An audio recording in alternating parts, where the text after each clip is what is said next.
The protagonist opened his eyes to find himself in a massive coliseum filled with a roaring crowd. All around him, injured and bloodied fighters lay sprawled across the ground. He looked down at his own hands, stained with blood. As he turned his head, someone called out to him by name, revealing that his name was Shinkawa. A man urged him to snap out of it and pull himself together. The crowd's chants grew louder, this time rallying behind Shinkawa's opponent inside the MMA octagon. The fighters touched gloves to begin the match. The opponent tried to shake Shinkawa's confidence by reminding him of his 10 consecutive losses. The referee instructed both fighters to return to their corners, and Shinkawa's coach advised him to stick to what they'd practiced. After a final reminder of the rules, the referee signaled for the fight to begin. The opponent advanced toward Shinkawa, who remained completely still. The opponent hesitated, puzzled by Shinkawa's lack of movement, and began to feel a twinge of guilt. At that moment, Shinkawa's surroundings began to shift in his mind, transforming the arena into a grand coliseum. His vacant, lifeless eyes stared past his opponent, further confusing the man. Sensing an opportunity to end the fight quickly, the opponent charged forward and threw a powerful hook, confident this would secure his victory. But Shinkawa dodged the strike with a slight tilt of his body and countered with a precise uppercut. The opponent dropped instantly, knocked out cold. Shinkawa looked up to the emperor seated high above. The emperor rose and gave a thumbs-down gesture, signaling for the defeated fighter to be executed. Shinkawa took a step toward his fallen opponent, leaned in, and whispered for him to die. He then began to savagely beat the unconscious man, shouting the word "die" repeatedly as the ancient Greek crowd cheered him on. The referee rushed in to intervene, but Shinkawa shoved him aside and continued the assault. His coach leapt into the ring and managed to restrain him, pulling him away from the battered opponent, whose face was now bruised and swollen beyond recognition. Watching the chaotic scene unfold, the president of the Fantastic Fighting Championship, FFC, remarked that things had just become far more interesting. Commentators quickly criticized Shinkawa for attacking a defenseless opponent who had already been knocked out. Unbothered, the FFC president smirked as he observed the aftermath. He noted that despite the knockout and subsequent disqualification, Shinkawa appeared completely indifferent. He expressed a desire to meet Shinkawa in person. The man beside him asked if the president saw something promising in the fighter. The president explained that Shinkawa's opponent was incredibly strong and had never been knocked out before, even by a counter. Yet somehow, despite having poor punching form, Shinkawa had dodged every attack with precision. When asked whether an amateur could achieve such a feat, the president replied that it was rare to see someone in the lightweight division display that kind of raw power. He added that it would be fascinating to unleash a wild beast like Shinkawa in the ring, a true villain consumed by battle, someone no one could ever hope to tame. In the dressing room, Shinkawa's coach scolded him for his actions during the fight. He reminded Shinkawa that he wasn't just facing disqualification, he might be kicked out of the entire organization. The coach asked if something had happened in Shinkawa's life. Shinkawa apologized, and the coach, easing up slightly, acknowledged his dedication. Despite 10 straight losses and countless injuries, Shinkawa had shown up at the gym every single day. But a week before the fight, he had suddenly vanished. The coach asked what had happened during that missing week. Shinkawa recalled vivid memories, visions of ancient Colosseum battles where warriors tore each other apart. As the memories consumed him, sweat began to pour down his face. The coach noticed his growing anxiety and the tremble in his hands. Kneeling beside him, he examined Shinkawa more closely. His face had turned pale, his pupils were blown wide, and his body shook violently. Acting quickly, the coach took a cup from the ice bucket and held it to Shinkawa's mouth, trying to regulate his breathing and calm the panic. Just then, the door opened. The coach turned to see the president of the FFC entering. They greeted one another, and the coach immediately began apologizing, assuring the president they intended to apologize to the opponent right away. The president waved off the apology, stating that such matters should be settled between fighters. However, he made it clear that the incident couldn't simply be overlooked. This was a martial arts organization, not a volunteer charity, and allowing a fighter who couldn't control his emotions posed too great a risk. Despite the criticism, the president admitted that the match itself had been incredibly impressive. Because of that, he was willing to offer them a chance. In 1 week, FFC 7 was set to take place. One of the underdog fighters had suddenly backed out, possibly due to nerves, and the president was looking for a replacement. He asked if Shinkawa would step into the ring. The coach immediately realized what that meant. If the other fighter backed out, the opponent must be incredibly strong. The president then revealed the name, Ojiteze, known as the lightweight prince, ranked 3rd in the FFC's lightweight division. The coach was stunned. Not only was Taizai a top-tier fighter, but Shinkawa was a welterweight. Dropping enough weight in just 1 week would be nearly impossible. Still, the president presented them with 2 options: refuse and all future contracts with the FFC would be off the table, or accept, and if Shinkawa put up a good fight, he would be guaranteed a professional debut. The president then turned to Shinkawa. Before the coach could negotiate on his behalf, Shinkawa agreed without hesitation. Both the coach and the president were surprised by his decisiveness. Shinkawa reaffirmed his choice once more. The coach warned him that what he did today had taken real guts, and the president told him this was his moment, his chance to make it count. Thanking them for their time, the president reminded them that the match was in 1 week.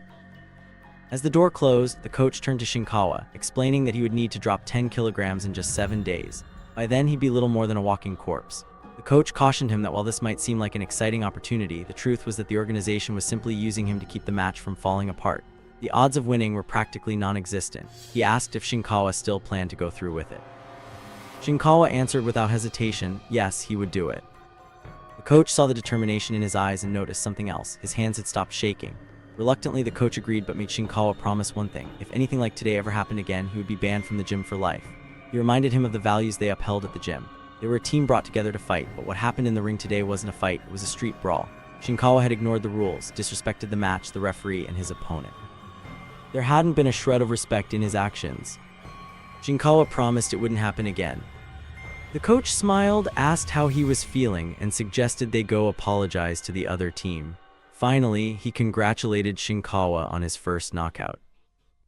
Meanwhile, somewhere else, a phone rang. The name flashing on the screen was the FFC president. A man answered, informing the president that Taizai was a bit tied up at the moment. Taizai, hearing this, asked who was on the line. When told it was the chairman and about the upcoming match, he slammed his drink down violently, startling the girl beside him. With a glare, he angrily demanded to know who his challenger was this time. A formidable army amassed near an ancient medieval castle. Through the visor of a helmet, the protagonist watched as the enemy charged. Steeling himself, he prepared for battle and rushed forward, only to suddenly jolt awake. In the present, Shinkawa sat in a medical room as a doctor asked if he was feeling all right. Regaining his composure, he resumed the conversation.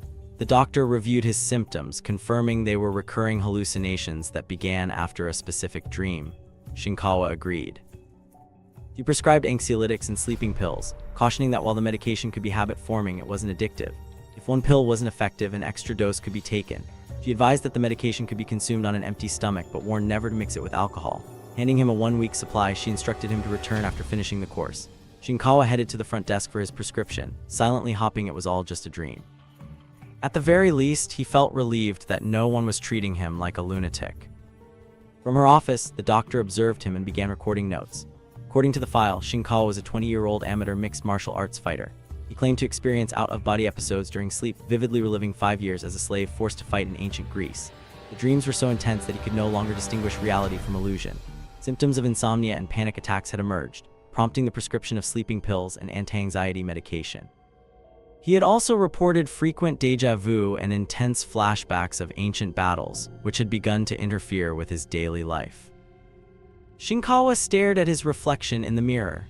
Every time those memories resurfaced, he reacted violently to even minor stimuli, overwhelmed by uncontrollable rage.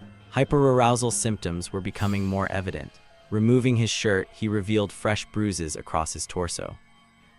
The doctor, analyzing the accumulated evidence, concluded that Shinkawa was exhibiting classic symptoms of post-traumatic stress disorder, PTSD. She recalled that he had described being trapped in relentless, nightmarish battles for 5 years. She noted that this condition often developed when someone was repeatedly exposed to traumatic environments. But still, she wondered, could a single night of nightmares really change someone so completely? At that moment, Shinkawa was watching footage of Oji Taizai's fights. Oji was brutal and aggressive, finishing his most recent match in just 7 seconds. His record stood at 13 matches and 9 wins. At the gym, the coach commented that Oji was, after all, a national wrestling gold medalist. Oji's stats were imposing. He stood 7 centimeters taller than most in his division and weighed in at 80 kilograms.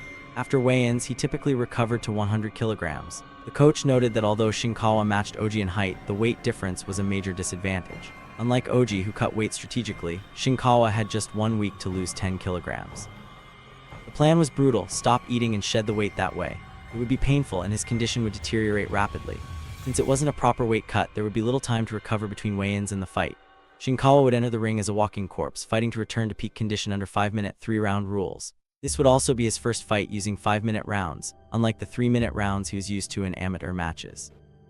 The coach gave him one final opportunity to back out, admitting he hadn't yet contacted the chairman. This was the last moment to walk away. Shinkawa, resolute, said he would do it. After seeing the determination in his eyes, the coach gave in and told him not to even consider losing. The only goal was victory, and the strategy was simple: finish it in the first round with a knockout. Shinkawa expressed concern that Oji would have prepared a countermeasure, especially since his previous win had come from a counterstrike. The coach agreed, stating that Oji's team would likely try to drag out the match and avoid a knockout. To prepare, the coach told Shinkawa to start sparring for a warm-up. Once the warm-up ended, he was to put on a glove and begin visualizing Oji as his opponent. Imagine being in a terrible physical state from rapid weight cutting and conserve energy. The coach emphasized that Oji would be aware of this and would likely avoid direct confrontation. Shinkawa asked about the strategy. The coach replied firmly, continue pushing forward. When Oji refused to engage, bait him into throwing the first punch, then land a devastating counter. The coach raised his glove and told Shinkawa to imagine he was Oji. The moment he moved, Shinkawa was to strike with all his might. Shinkawa did exactly that. He delivered a powerful punch straight into the coach's glove, startling him with the sheer force. Without pause, he followed with another strike, even more powerful than the first. The coach was surprised to see that Shinkawa hadn't lost any punching strength despite the weight loss. Shinkawa struck again, this time with such impact that the coach's training glove was flung from his hand. The coach smirked, now starting to believe that Shinkawa just might be able to win.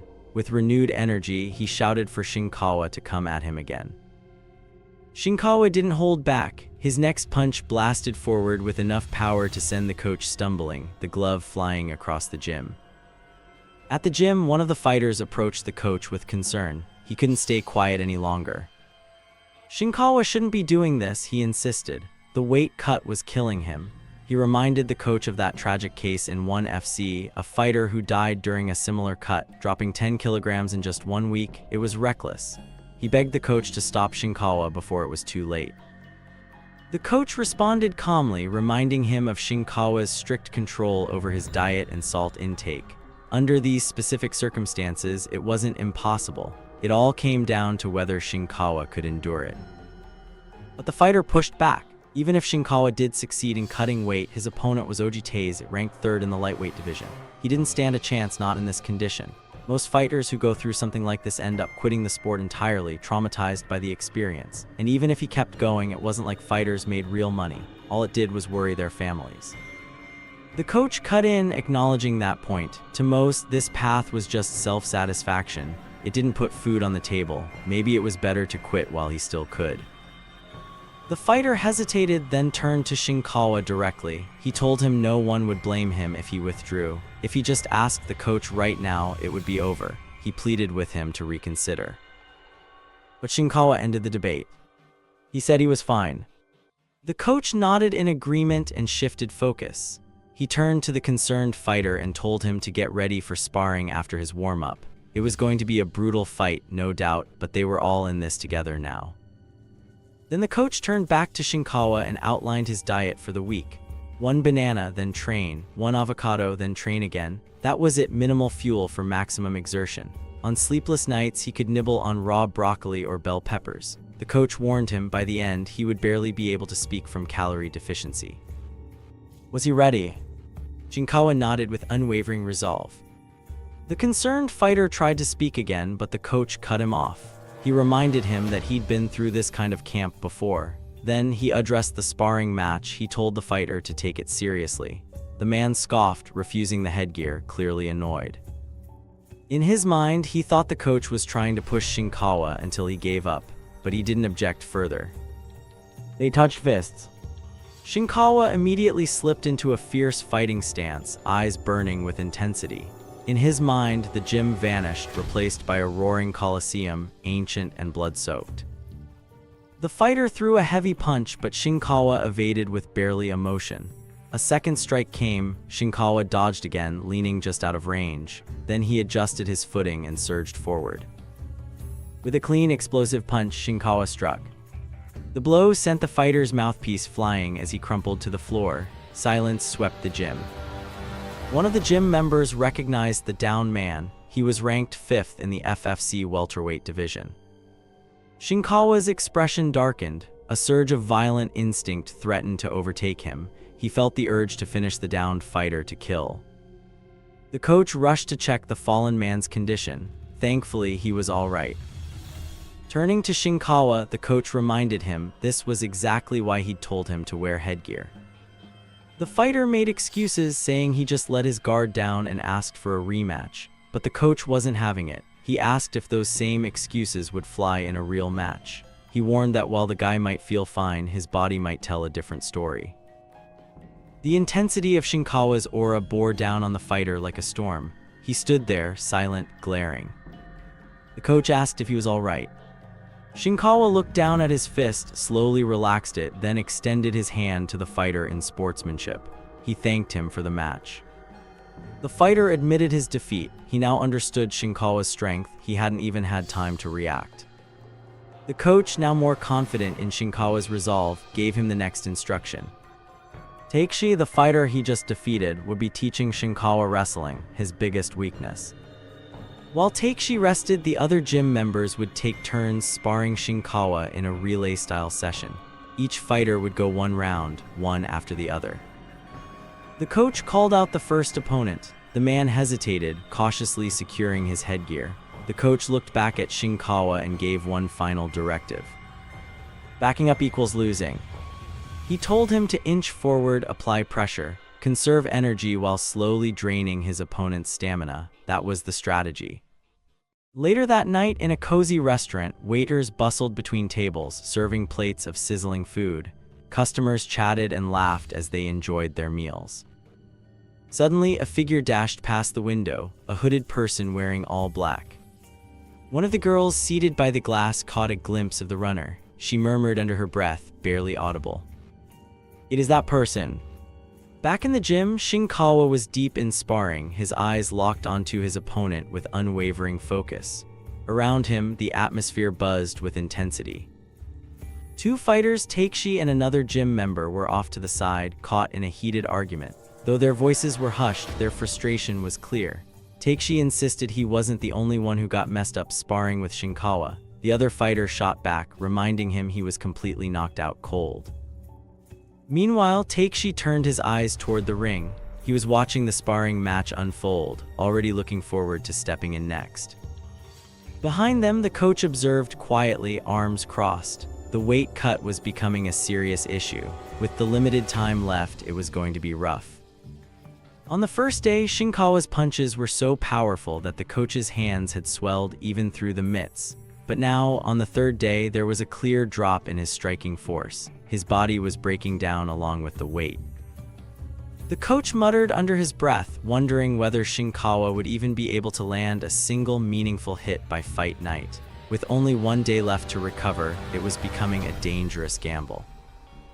Elsewhere in the desolate, sun-scorched land of memory, an army of ancient soldiers trained under a clouded sky.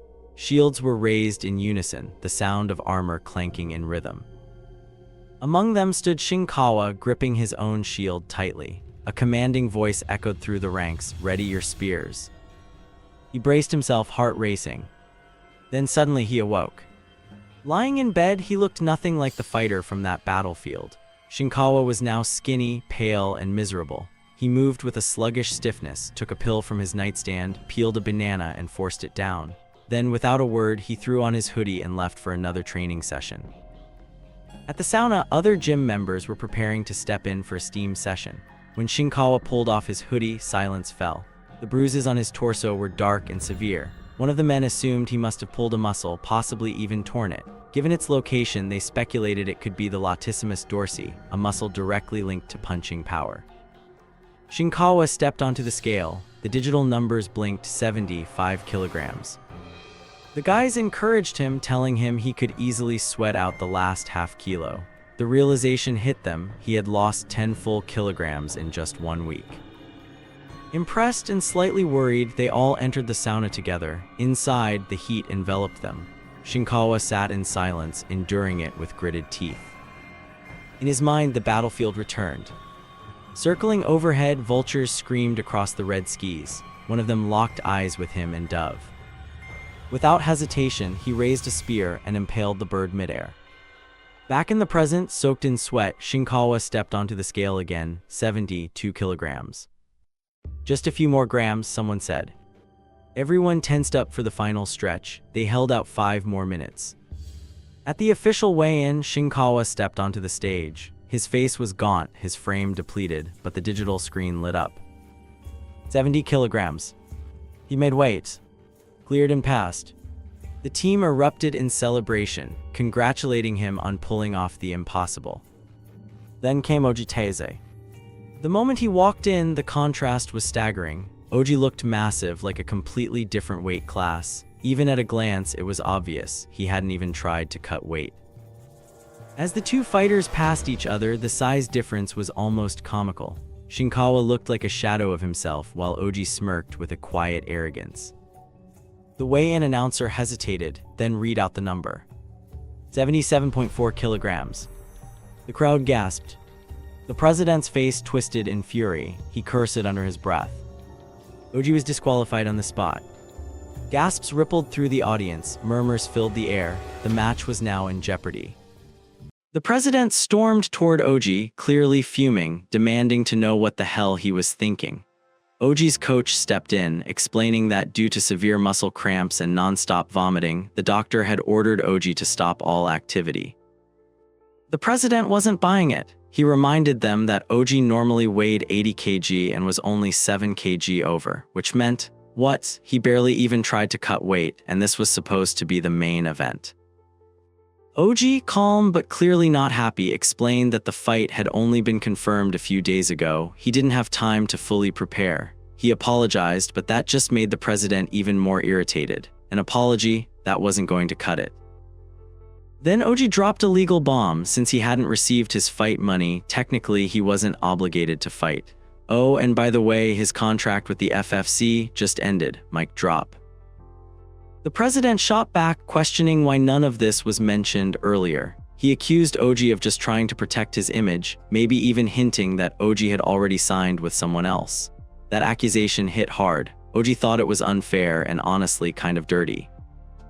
But then the president shifted gears. He dangled a tempting deal, 3 million yen total, split between a base payment and a win bonus. That definitely caught Oji's attention. Of course, there was a twist. If Oji lost, he'd walk away with nothing. And if the fight went to decision, there'd be a deduction for failing the weight cut. Oh, and the president couldn't help but throw in a little taunt. Classic. At this point, Oji couldn't refuse. The conditions were harsh, but the money and maybe his pride forced his hand. He agreed. Midway through the chaos, Shinkawa asked what he was supposed to do now. But before he got a proper answer, Oji's coach stepped in, saying there was no point fighting someone who failed to make weight. He even questioned Oji's professionalism, calling his stunt straight up embarrassing. That lit a fuse. Oji lost it and snapped back at the coach. The tension.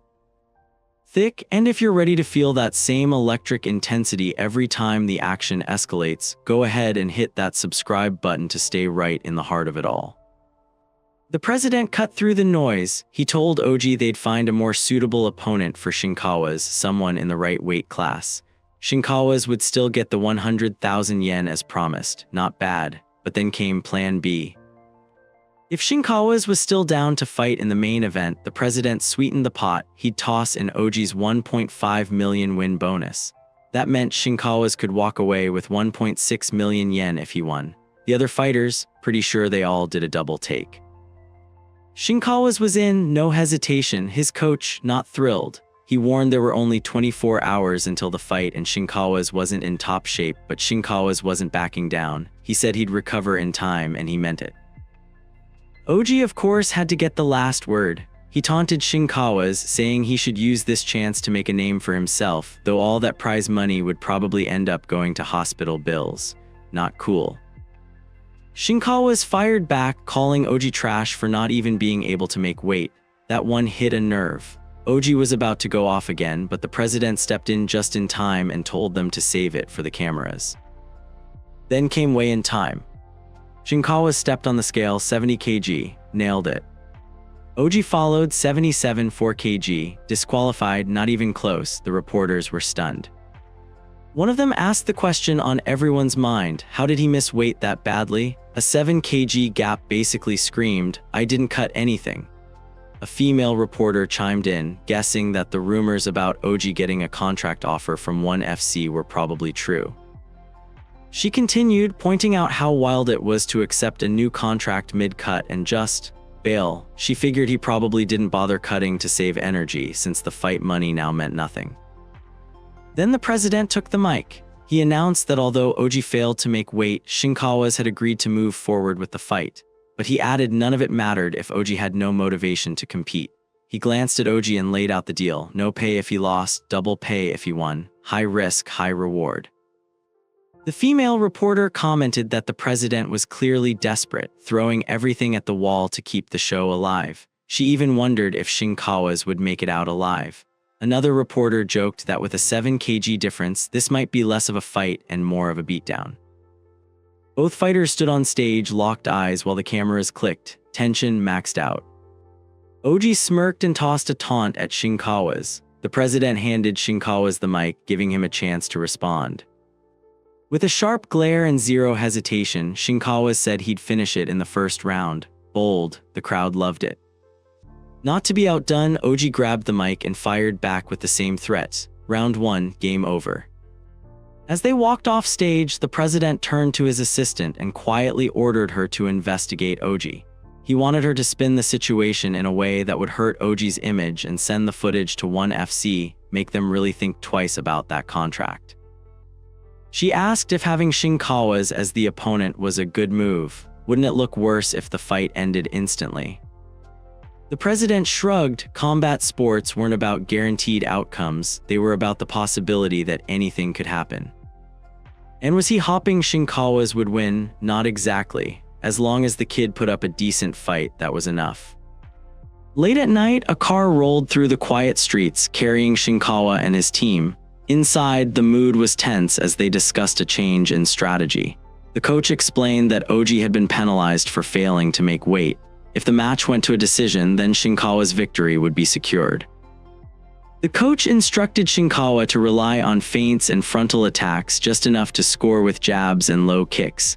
He warned against starting an aggressive offense and advised Shinkawa to throw punches only when he could time counters. If that wasn't possible, he was told to evade using footwork. Shinkawa pointed out that this approach was the opposite of their usual strategy. The coach acknowledged it, explaining that their previous plan had been more of a gamble. This, however, was a real strategy. Still, Shinkawa expressed doubt, noting that no one wanted to see a fight like that. But the coach reminded him that he was already at a disadvantage. Stalling for time wasn't an option. The focus now had to be on holding his ground. The coach continued, telling him that if he didn't want to prove the doubters right, those who expected him to lose, he had to commit fully. Shinkawa, determined, stated that he intended to finish the fight in the first round. He had made a promise and he planned to keep it. The coach then offered a final piece of advice. In the world of fighting, effort meant nothing. There was only winning or losing, no in between. With fierce resolve, Shinkawa declared that he would win. The fire in his eyes said it all. Everyone in the car smirked, a quiet but clear sign of pride. The coach said no more, offering just a nod of encouragement. Shinkawa continued eating, focused on recovering everything he had lost. 30 hours later, the arena lights blazed. It was time for the main event. The announcer's voice echoed through the crowd as he called out Shinkawa's name. Stepping into the octagon, Shinkawa was met with cheers. This time, there were fans in his corner. Among the crowd were the two reporters who had covered the weigh-in. One of them noted that Shinkawa had recovered quite a bit in just a day. The female reporter, watching intently, couldn't help but think that it would be painful to see someone so handsome take a beating. Then came the opponent, ranked 3rd in the lightweight division, Oji Tesa. The crowd erupted as Oji entered the arena, hand raised high. His pride annoyed the organization's president, who sat nearby. A woman next to the president took a video, possibly to send to ONE FC. Oji entered the octagon, striking a pose for the crowd before turning to taunt Shinkawa, suggesting he'd be eating hospital food by the end of the night. The referee gave the signal. The fighters touched gloves, the bell rang, and both dropped into their stances. Oji was quick to act. He raised his leg and landed a powerful strike on Shinkawa's. As Oji stared at him, expecting a reaction, Shinkawa didn't move. This unsettled Oji. Was Shinkawa really planning to take the kicks head-on? If so, Oji was more than willing to oblige. He delivered another kick. From the sidelines, the coach shouted for Shinkawa to initiate sequence number 6. But still, Shinkawa didn't move. Oji threatened again, claiming Shinkawa would be crawling home, and continued hammering his leg with kicks. Blood began to drip from the impact points. In Shinkawa's mind, he wasn't just a fighter, he was an ancient warrior, shield raised, weathering a storm of arrows. He waited, patient, knowing that once the barrage ended, it would be his turn to strike. Another kick landed, and this time, Shinkawa lost his balance. Oji saw his chance and launched another attack. The gym members and coach watched with concern, but Shinkawa remained laser-focused, like a lion waiting for the perfect moment to pounce. Before falling, he grounded his leg in just the right position, regaining his balance and using it to dodge Oji's incoming strike. Oji attacked again, but Shinkawa slipped past it once more. Then came the counter. Shinkawa planted his leg firmly and threw a powerful punch straight into Oji's face. The crowd froze, even the reporters were stunned, but Oji hadn't gone down yet, he was still conscious. In desperation, Oji threw another punch. Shinkawa ducked, dodged, and wound up his final strike. With every ounce of energy he had left, he launched a crushing uppercut straight to Oji's chin. Oji's body went limp as he collapsed into Shinkawa. To seal the victory, Shinkawa landed one last uppercut, ensuring the job was finished. The president, the reporters, and everyone else watching stood in silence, their faces frozen in disbelief. The referee stepped in and stopped the match. Outside the octagon, the crowd was left dumbfounded. Shinkawa had just defeated the third-ranked fighter Oji. Caught in the heat of the moment, Shinkawa was overwhelmed by a strange sensation. In his mind, he heard a chant, something ancient, primal, a cry to finish off his opponent. In his hallucination, it felt like the entire building was urging him to end Oji. But the illusion shattered when his coach called out to him. His teammates rushed into the cage, embracing him with joy and pride. The coach praised him, saying everything had gone exactly according to plan. As Shinkawa glanced at the audience, he noticed how frozen everyone appeared. No one had expected this outcome. The match result had stunned them into silence. Meanwhile, the commentators began analyzing the fight. They remarked on how Shinkawa had lost his balance after repeated strikes to the leg, making it seem as if he was defenseless. In reality, he had deceived everyone. His calm composure had masked his true intent. The rookie had just knocked out the third-ranked fighter, and no one had seen it coming. The president looked over to where Oji was receiving treatment from his team. There was a quiet satisfaction in his eyes. Shinkawa had made good on his promise, delivering a first-round knockout. The result had exceeded all expectations. Eventually, Oji regained consciousness. The president, watching silently, smirked to himself. This outcome had gone even better than he'd imagined. The announcer approached Shinkawa and asked for his thoughts. Shinkawa responded with unexpected indifference, stating that the fight had been disappointing. The commentator followed up, asking about the 10 kilograms he had lost in just 1 week and what challenges he had faced, especially considering Oji hadn't even made weight. With unwavering confidence, Shinkawa replied that there was nothing challenging about beating Oji. Then he took the microphone and made a bold declaration. He wanted to fight the champion. If the champion wasn't too scared to face him, he should step up now. The entire crowd gasped. The atmosphere shifted. In the VIP section, the president made a dramatic pose, one reminiscent of Lelouch from Code Geass. He had thought Oji was the villain in this story, but now it seemed another had taken that role. Shinkawa left the octagon with the spotlight following him. The crowd's attention was still locked on him. On social media, the comment sections exploded. Everyone was talking about Shinkawa, the match, and the shocking outcome. People were blown away. Elsewhere, inside a locker room, a man watched the fight replay on his phone. Another entered the room, sensing that a new wind was about to blow through the world of fighting. However, he also pointed out that such a wind could die down in an instant. He then addressed the man watching the video, who turned out to be the reigning champion. He admitted that after seeing Shinkawa defeat the third-ranked fighter in his debut, some might get the wrong idea. Still, he gave credit where it was due. Shinkawa had impressive punching sense, strong expressions, and a level of composure that didn't match his rookie status. It felt as though he had survived countless real battles. If Oji had prepared more seriously, the champion noted, the fight could have been far more interesting. Oji hadn't been motivated from the beginning and never got to show his full potential. A shame, really. The other man informed the champion that the organizers wanted to schedule a match between him and Shinkawa while the hype was still hot. The champion didn't hesitate. He put on a gas mask, accepted the proposal, and approached a massive tire for training. As he began his workout, he simply stated that the fever would die out once Shinkawa lost his next fight. A week later, inside a university hospital, Shinkawa sat across from a doctor. She asked about his dreams. He explained that these dreams weren't ordinary. They were lucid, yes, but different. Normally, he wouldn't feel pain in dreams, yet in these, the pain was vivid. Bones breaking, swords cutting, arrows piercing, he felt it all. It wasn't reality, but it wasn't just a nightmare either. No matter how much he struggled, he couldn't wake up. Not after a week, not after a month. There had been a moment, just one, when he believed he'd finally returned to the real world. He remembered the joy, thinking it was all over. But that too had been a dream. He had only fallen asleep again, exhausted from fighting within the dream. 5 long years passed in that dream world before he finally returned. Even now, he admitted there was fear that it might all happen again, that he might be pulled back. He couldn't tell if this life was real or just another illusion. He wasn't even sure if he was truly alive. But there was one thing he knew for certain. To find the answer, he had to keep fighting.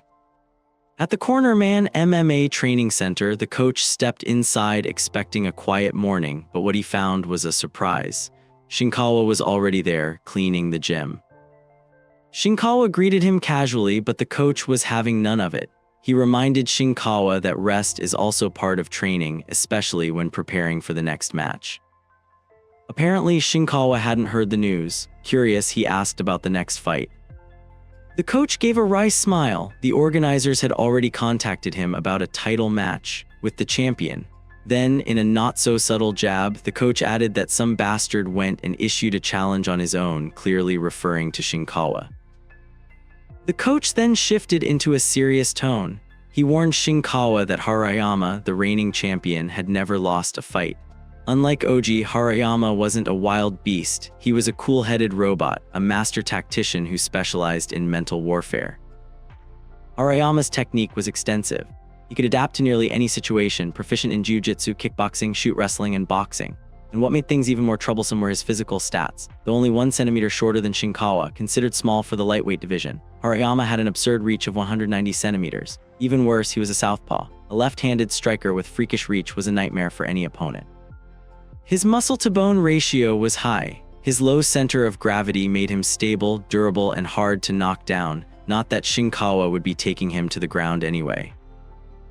To summarize, he was a southpaw, so his attacks would be hard to read. He was short, so he'd be harder to land clean punches on, and with that long reach, his strikes could come from unexpected angles. If Shinkawa couldn't close the distance and started eating shots from afar, then panicked and rushed in recklessly, that would be the end of the match.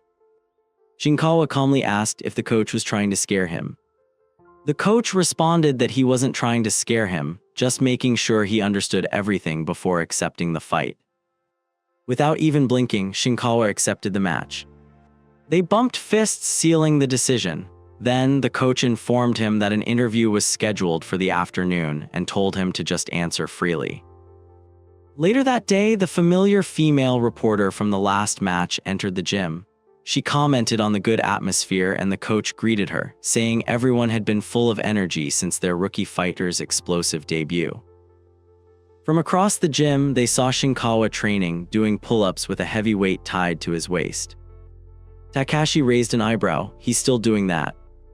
Shinkawa responded without looking back. If he imagined he would die if he let go, then he could keep going.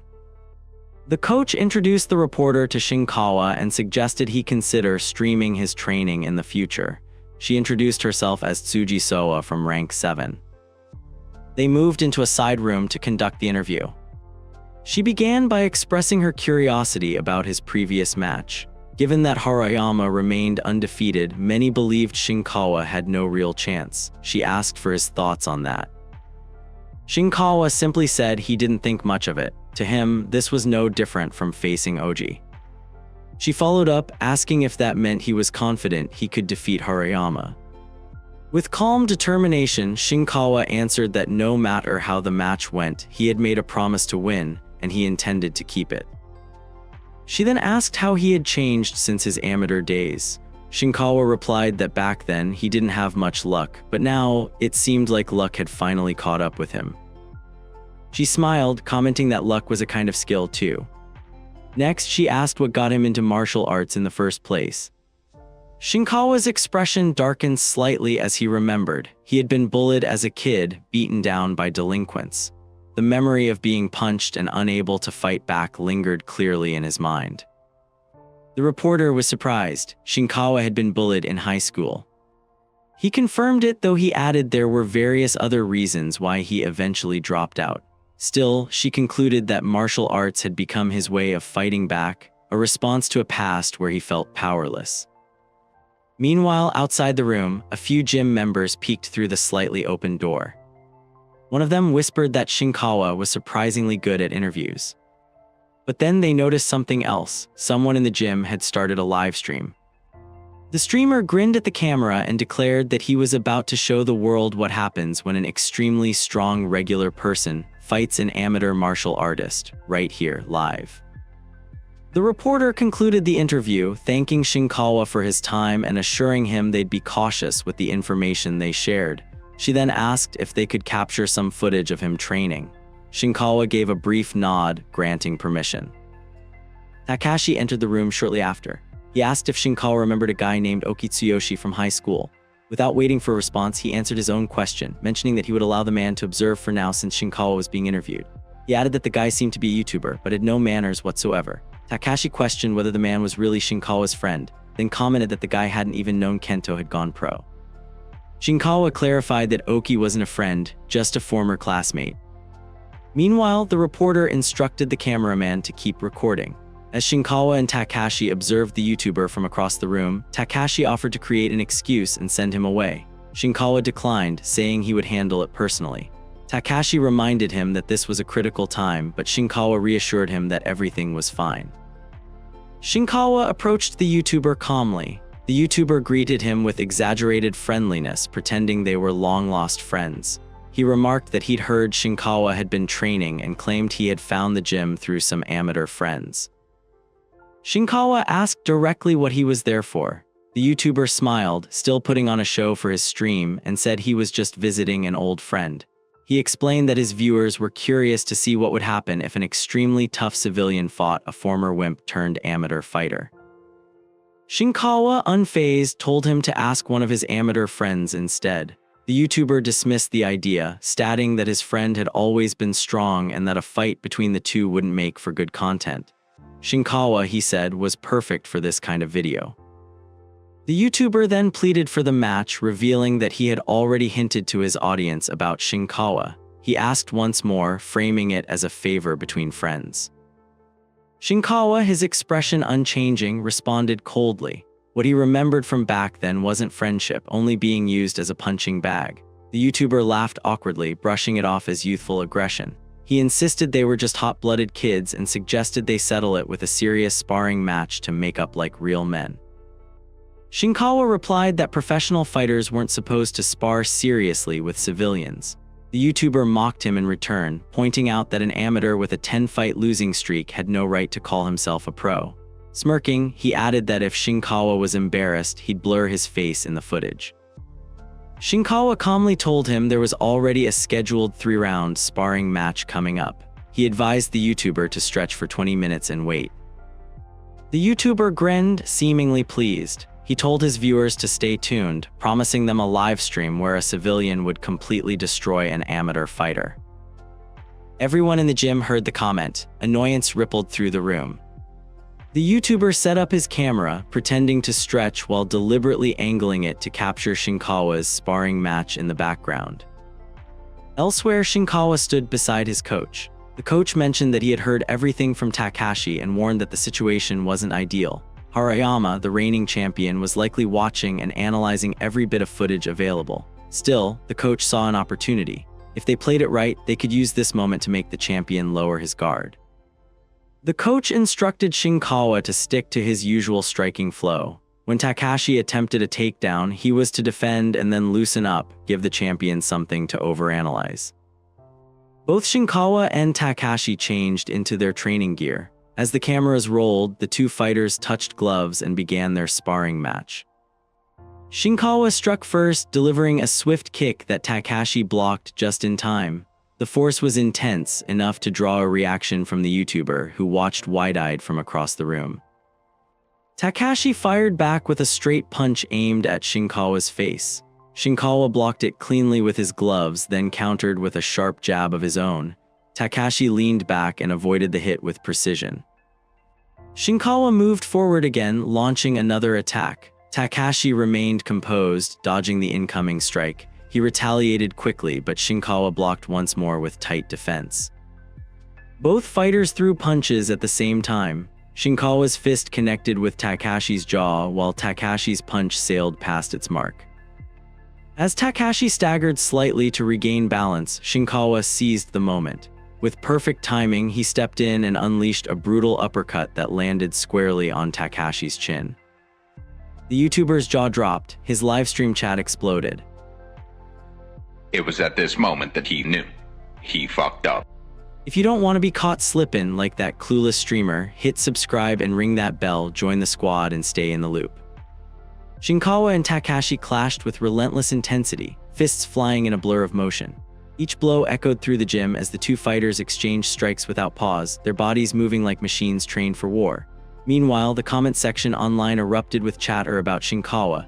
Viewers were in awe of how he had taken down the third-ranked lightweight in just 27 seconds.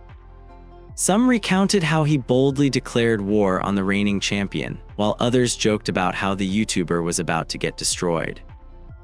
Watching the sparring match unfold, the YouTuber finally grasped the reality of Shinkawa's strength. It was far beyond what he had anticipated. Around him, the gym members murmured about Shinkawa's potential, speculating that he might be the one to take the belt soon. Hearing this, the YouTuber quickly made an excuse, claiming the camera had suddenly stopped working and the battery was almost dead. As he tried to sneak out of the situation, a reporter approached and asked him why Shinkawa had said the two were not friends, just former classmates. Before he could respond, Shinkawa appeared right in front of him and asked if he was ready. The YouTuber immediately tried to backpedal, insisting there had been a misunderstanding and suggesting they just forget the whole thing. Shinkawa simply asked whether he didn't want to spar anymore. Then, letting out a sigh, Shinkawa told him to leave if he wasn't going to follow through. As the YouTuber began packing up his camera, clearly trying to exit, Takashi stepped in and grabbed him, questioning whether he really planned to leave without even apologizing. The YouTuber, visibly shaken, muttered that it was none of Takashi's business. Shinkawa intervened again, telling the others to let him go. He remarked that an apology wouldn't rewind time anyway. However, another member of Shinkawa's team cut in, pointing out that the YouTuber had barged in and caused a scene. He should at least try to make amends. Soon, more gym members surrounded him, their presence pressuring him to act. Cornered and humiliated, the YouTuber finally bowed his head and apologized to Shinkawa. The comment section, always unforgiving, exploded once again. Users mocked the moment, joking that this was the biggest boomerang effect they'd ever seen, while others compared it to an anger management session. But as he bowed, the YouTuber's expression shifted. Beneath the act of submission, a sinister glint appeared in his eyes, an ominous hint that he had something else in mind. The scene shifted to a quiet office tucked away inside a university hospital. Shinkawa sat across from a doctor, the atmosphere calm, but weighed down by something unspoken. She studied him for a moment, her expression a careful mix of curiosity and concern. Then, gently, she asked how he had felt when the YouTuber bowed and apologized. He told her as much. The apology hadn't meant anything, not really. That single act of remorse couldn't erase the past. It couldn't undo the damage. In that silence, he found himself walking through the doors of a martial arts gym, not because he was chasing a dream, but because there was nowhere else to go. He needed to feel something, anything, that would remind him he was still alive. The doctor listened, saying nothing at first. When she finally spoke, her voice was soft but steady. She said that in life, pain was unavoidable. Everyone gets hurt. It's part of living, part of growing. Some wounds are visible, others are buried deeper. But the ones that don't heal, the ones that linger far longer than they should, those become something else entirely, a deeper wound, a wound of the heart. That's what trauma is. She offered a quiet suggestion, one way to begin healing. It involved recognizing the present self, realizing that who he is now is not the same person he was back then. Growth doesn't erase the past, but it changes who carries it. Then she asked if he could meet his past self, what would he say?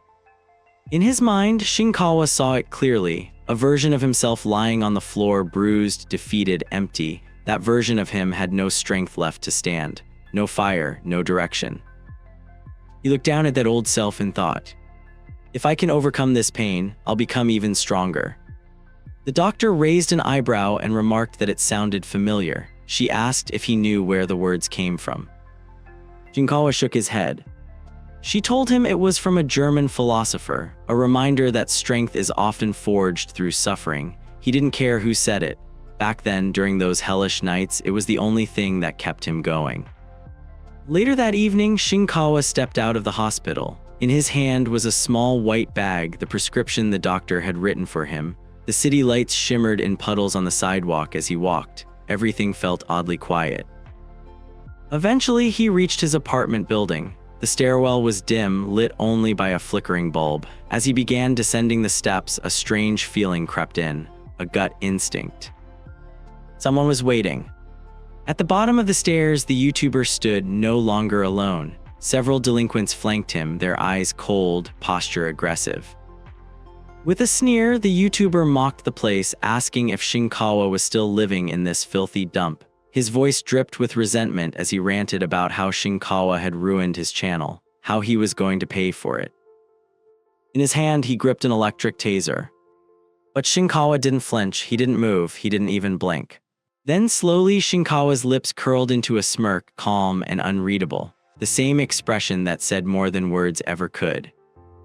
At the same time, the reigning champion was watching Shinkawa's sparring, which had been uploaded to the delinquent YouTuber's channel, and his coach commented that he had no idea how the footage had been recorded.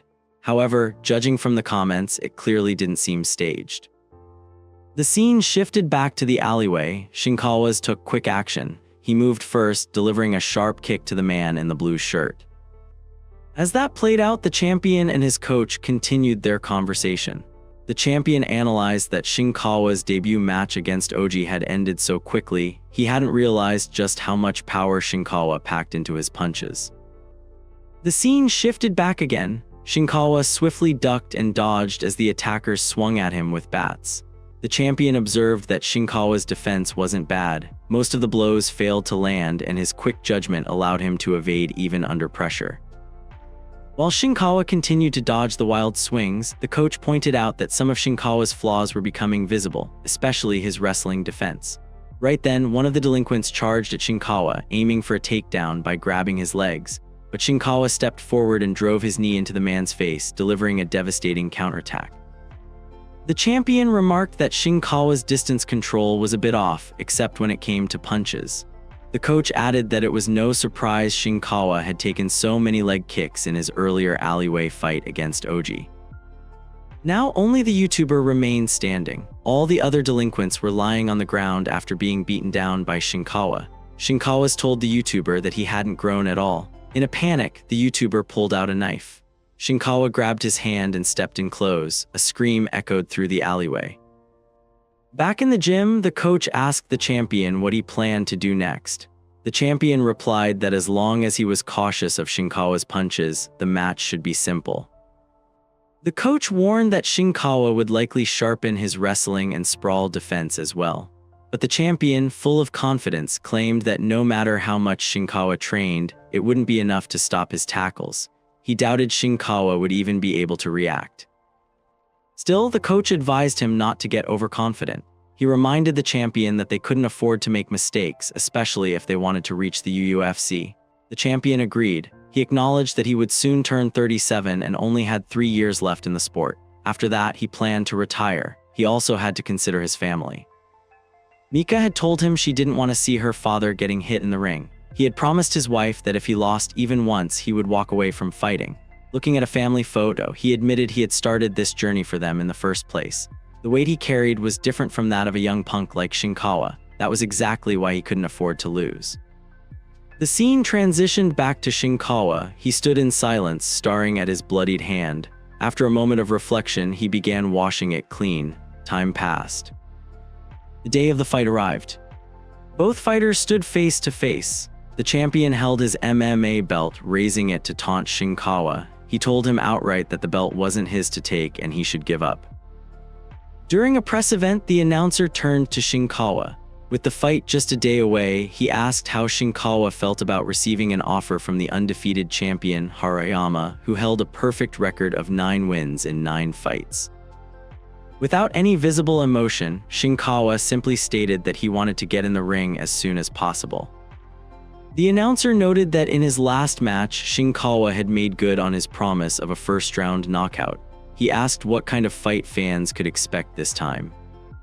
Shinkawa, now filled with determination, declared that he would put his life on the line to win.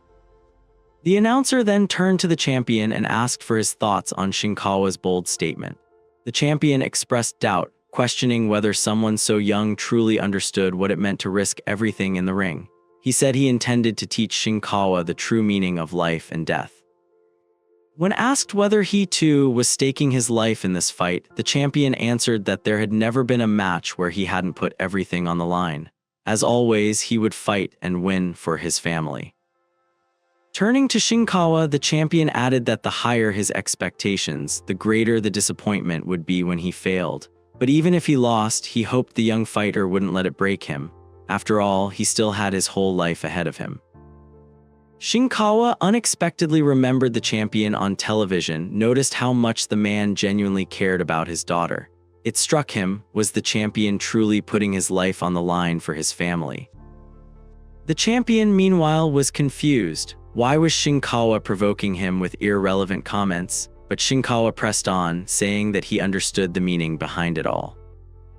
The two fighters locked eyes, their gazes intense and unwavering. Neither gave an inch as they faced off, eventually taking their fighting stances. The scene shifted to an office where a lady reporter was typing. Her article previewed the upcoming FFC Lightweight Championship. A rising star who shot up the rankings on debut would face the undefeated champion with a 9-win, 0-loss record. Never in MMA history had an amateur with 11 straight losses become champion after just 2 pro fights. If Shinkawa won, he'd also become the youngest champion in FFC history. The scene changed once more. Shinkawa walked into the arena, accompanied by his coach. The story was far from over. Would Shinkawa be able to deliver another overwhelming performance like last time? The coach offered Shinkawa one final piece of advice before the match began. He told him to take control of the fight's rhythm, to stay calm, and to trust the strategy they had meticulously prepared. With that, Shinkawa stepped into the octagon, his expression focused and his body tense with anticipation. As he turned, his eyes caught sight of the FFC president seated near the cage. This time, the crowd was larger, louder, and more animated than ever before. Their voices rose together, chanting the name of the undefeated champion Harayama. Inside the cage, Harayama stood composed and motionless, his calm presence sharply contrasting the frenzy of the audience. He looked every bit the reigning champion, relaxed, unreadable, and dangerous. Just outside the octagon, the president's assistant noticed a sharp-eyed man observing the match with careful attention. She leaned toward the president and quietly informed him that the man was from the UFC. The president responded, explaining that he had been sent by John Shalby himself to witness Harayama's performance firsthand. The assistant, intrigued, remarked on Harayama's unbeaten record. She assumed he had the potential to compete abroad and wondered why the UFC hadn't shown interest earlier. The president explained that dominance alone didn't tell the full story. In fighting, it mattered not just how a fighter won, but how they handled defeat. Even the UFC couldn't yet judge whether Harayama was the kind of fighter who would collapse after a single loss, or one who would grit his teeth, rise, and claw his way back. That uncertainty was what held them back. Back inside the cage, both fighters stood still as a cameraman slowly circled them, capturing every 10th second. The referee held the championship belt high in the air, a silent declaration of what was at stake. The audience held its breath. Positioned between the fighters, the referee glanced at each of them and confirmed their readiness. With a swift hand signal, the match officially began. Without hesitation, Harayama exploded forward like a predator closing in on its prey. To Shinkawa, the motion felt less like a charge and more like a wild beast breaking loose. Harayama's punch, extended with his long reach, came fast. Shinkawa raised his arm to block and instantly recognized a problem. Harayama's reach was immense, almost unnatural. It felt like facing a spearman while holding only a sword. In his mind, he visualized it clearly, Harayama wielding a spear with ease while he clutched a short blade. Shinkawa retaliated quickly, aiming a counterpunch, but Harayama intercepted it midair with a clean hook. The timing was perfect. Immediately, Harayama followed with a sharp strike aimed directly at Shinkawa's face. The blow landed flush, forcing Shinkawa to step back and reassess. He realized that even when he tried to jab, Harayama's lead hand was always there, constantly disrupting his rhythm and breaking his timing. Tried again, jabbing toward his opponent, but Harayama used his palm to push and redirect the punch. Each of Shinkawa's attempts met the same fate. Whenever he launched an attack, a swift counterattack came flying back. Frustration built as his punches were blocked or slipped, and his defense was constantly tested. Then came a sudden kick, unexpected and forceful. It slipped through his guard and landed against his ribs, the impact jarring. Shinkawa gritted his teeth and felt the pain surge through his side. From outside the cage, the coach called out, urging him to maintain his rhythm, to endure the pain, and to resist the urge to flinch. Shinkawa nodded slightly, regaining his focus.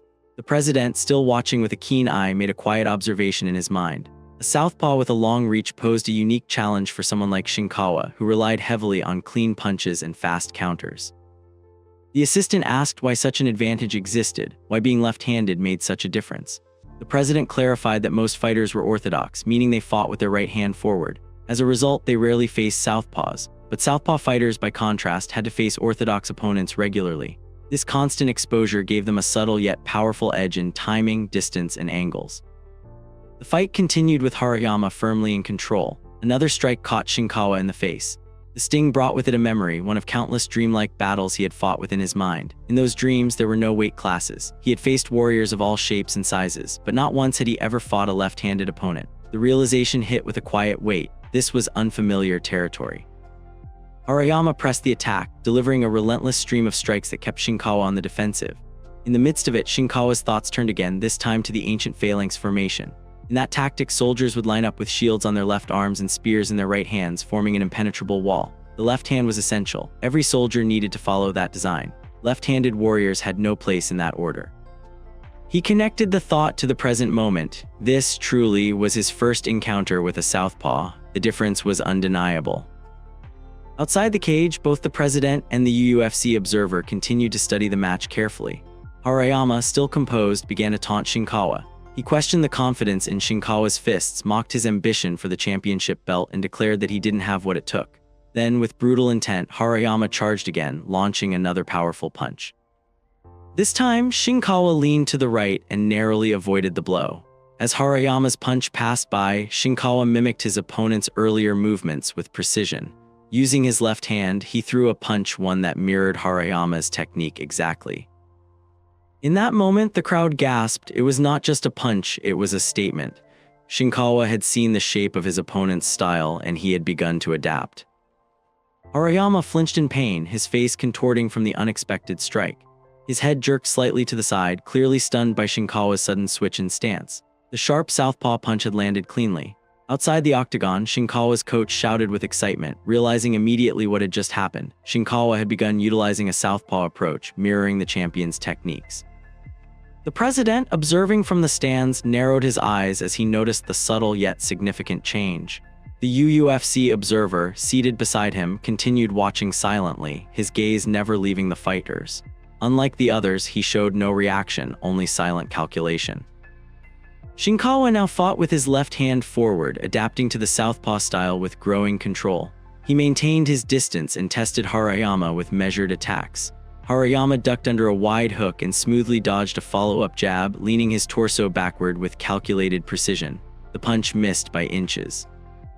Suddenly, Harayama lunged forward with a powerful punch, aiming directly for Shinkawa's head. But Shinkawa shifted to the side just in time. The fist grazed him but failed to land cleanly. A tense moment followed. The two stood in the center of the octagon, their gazes locked. A mutual silence filled the air. Each studied the other's movement, waiting for the smallest mistake to exploit. It was a stalemate, a brief pause before the next storm. In that stillness, memories resurfaced in Shinkawa's mind.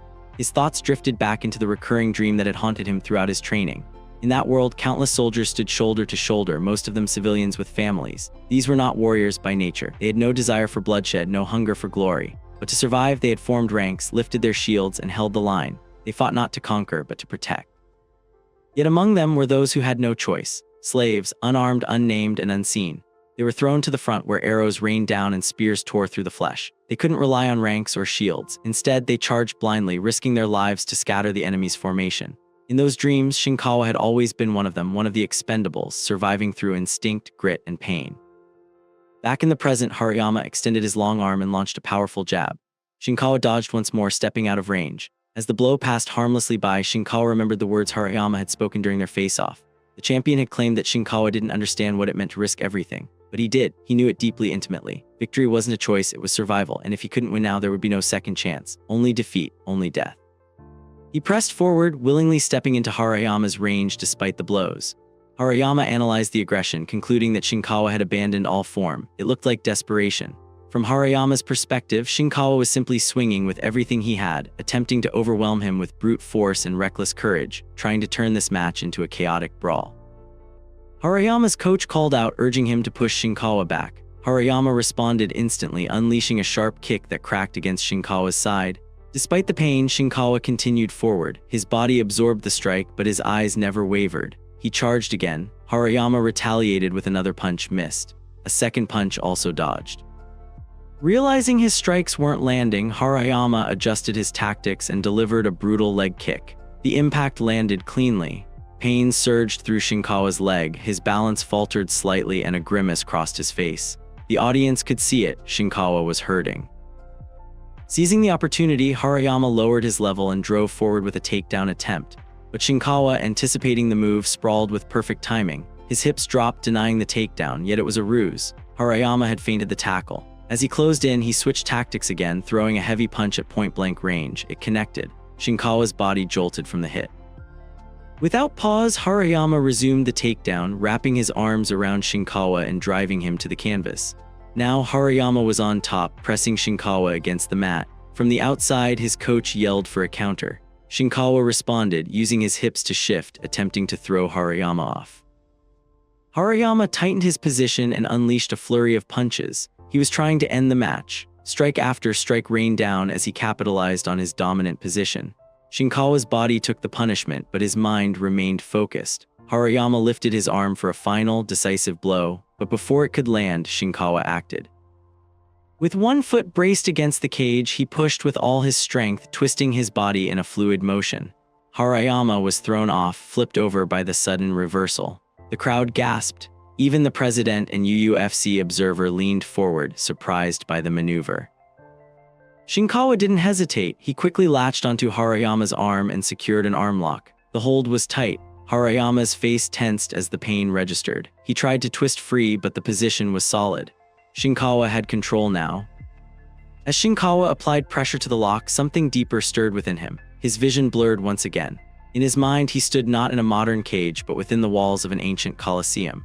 The crowds were no longer chanting his name, they screamed for blood. They demanded a kill. His opponent lay beneath him, and his own hands gripped the imaginary neck of a fallen warrior. In that moment, his kindling urge surged. He could feel it, the beast inside him, whispering for him to finish it. He imagined himself twisting Harayama's neck, ending it right there in front of the roaring crowd. In reality, both the referee and Shinkawa's coach were shouting at him to stop. Their voices pierced through the noise of the crowd, but Shinkawa didn't register them, not right away. His mind was still lost in the echoing arena of his imagination, locked in a trance born from instinct and adrenaline. What finally pulled him back was a different voice, soft, yet cutting through the chaos like a blade. It was Harayama's wife, calling out from the stands, her voice filled with fear and concern. At once, Shinkawa's eyes widened. Awareness returned to him. He snapped out of the violent haze and released the armbar without hesitation. He sprang backward, landing on his feet in a stance that looked almost like Spider-Man crouched on a rooftop. The referee rushed to Harayama's side, quickly checking the condition of the former champion. Medical staff moved in, but Harayama raised a hand, signaling he was fine if shaken. Shinkawa stood still, watching in silence, his chest rising and falling with heavy breaths as the last traces of fury faded from his eyes. Meanwhile, the president's assistant noticed something odd. The UFC observer had already left his seat and was heading toward the exit. With curiosity piqued, she quickly followed, trying to catch up. Inside the octagon, Shinkawa's teammates flooded in. cheering and congratulating him with wide grins and pounding fists. It was a celebration raw, chaotic, and earned. One of them jokingly remarked how they'd only drilled grappling defense and taught him a single offensive technique. And yet somehow Shinkawa had pulled off a reverse armbar, using the cage in a way that shocked even the coaching staff. The comment came with laughter and awe. Did Ronda Rousey possess him or something? Rousey, the first female UFC champion, had famously finished 9 of her 13 fights using an armbar. Now, Shinkawa had pulled off a similar feat, his first ever offensive grappling move, executed in the heat of the moment under unimaginable pressure. The coach, still catching his breath, shook his head and muttered that Shinkawa had become a monster inside the ring. Shinkawa stood nearby, letting the words sink in. For a moment his mind drifted back to the dream, the battlefield, the helpless soldiers, the endless fight. Kill or be killed. That's what it had always been. That was the truth behind his strength. Across from them, Harayama slowly rose to his feet, sore but composed. He approached Shinkawa and nodded respectfully. He hadn't expected the rookie to refine his grappling so well, but he acknowledged the outcome. He called him champion, and it wasn't sarcasm, it was sincere. The commentary team continued their broadcast, their voices excited as they analyzed the fight. They announced that Harayama, the undefeated lightweight champion, had passed on the belt. A new king had risen. Shinkawa had just become the youngest champion in FFC history, and the entire match had lasted just 2 minutes and 49 seconds. The experts had all been proven wrong. He had won against every prediction with raw talent and sheer will. One of the commentators mentioned that there had been an offer from the UFC for Harayama. This was supposed to be the proving ground, but instead of showing his dominance, the champion had fallen to a rookie. The tides had turned. Backstage, the assistant returned to the president and shared what she had overheard. The UFC observer was already on the phone with John Shalby, their number 2 executive. She couldn't hear the full conversation, but she was certain they were talking about Shinkawa. The president clenched his jaw. In his mind, the pieces were falling into place. Shalby was after Shinkawa now. His grip tightened, and with a scowl, he muttered that he absolutely wouldn't let him go. Shinkawa is mine, he thought bitterly. Then, the spotlight turned again to Harayama. Holding the microphone in the center of the octagon, his face still bruised, he shocked the arena by announcing his retirement from active competition. The crowd gasped. The president's face twisted in disbelief and frustration. But Harayama remained calm. He admitted his disappointment, but acknowledged that Shinkawa had won fair and square. There was no shame in this loss. He explained that he didn't have much time left to grow as a fighter, and this was a clear sign that the new generation had arrived. Looking toward his wife in the crowd, he said the decision was for his family. He handed the microphone back, bowed his head slightly, and walked away, graceful in defeat. Then the spotlight turned to Shinkawa. The announcer handed him the mic and asked how he felt after becoming champion. Shinkawa raised the belt above his head and said that he wanted to fight again as soon as possible. He believed the ring was where he truly belonged. With fierce conviction, he stated that depending on the situation, he'd fight twice in a single day if needed. He looked into the crowd, eyes burning with passion, and challenged every fighter watching. He told them not to be afraid. To keep challenging him, he would take on all comers. Then, without another word, Shinkawa handed the mic back and exited the octagon, the championship belt on his shoulder and his coach walking beside him.